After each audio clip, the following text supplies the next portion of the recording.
Reason number 2 of our top 10 reasons Muhammad is not a prophet, I have to go with the satanic verses.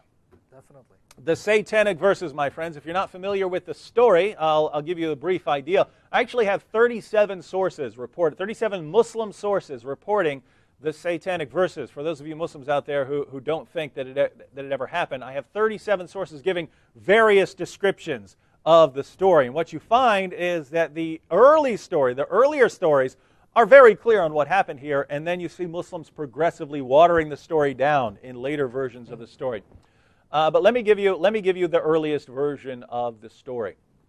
Muhammad was preaching in Mecca, and he really wanted his tribe to receive his message and convert to Islam, but they just wouldn't buy it.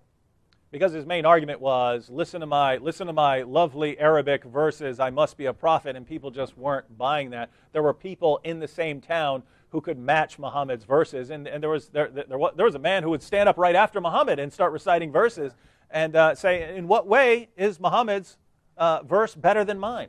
Yeah. So this wasn't very persuasive to many people. And Muhammad, according to the story, longed for a revelation that would help his followers. That would help his tribe become his followers. And what happened was he eventually got the verse he was looking for.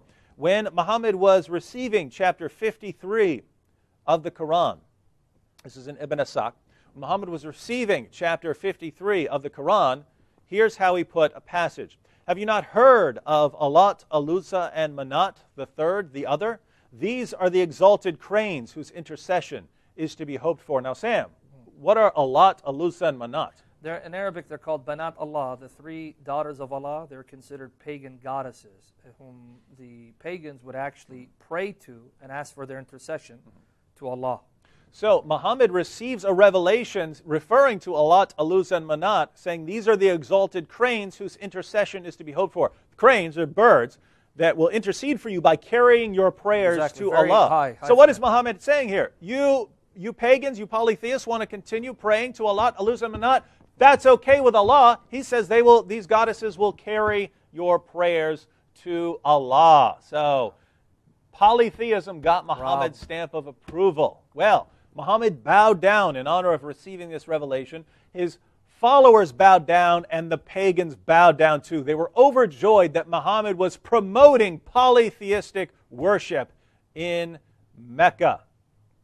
But a little later, Muhammad came back and said, you know those verses I gave? The devil made me do it. And that's his story.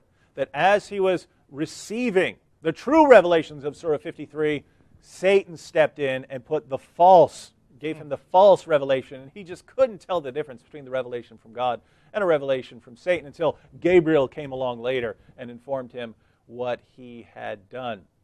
Now, this is disturbing on multiple levels. From a Christian perspective, what's the Bible say? Deuteronomy 18:20. If a man speaks in the name of other gods and delivers a revelation that didn't actually come from God, he's a false prophet.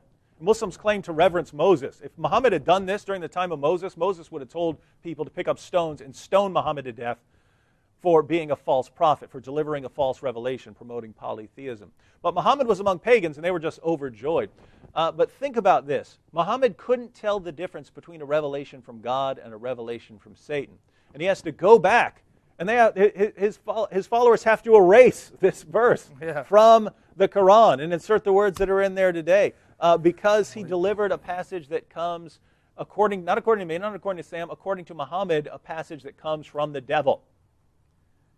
How do you deal with that? You're trusting a man with your salvation, Muslims, who could not tell the difference between a revelation from God and a revelation from the devil, who had to change his revelations and blame the devil for promoting polytheism. This is just wild, wild stuff. So that's our number 2 reason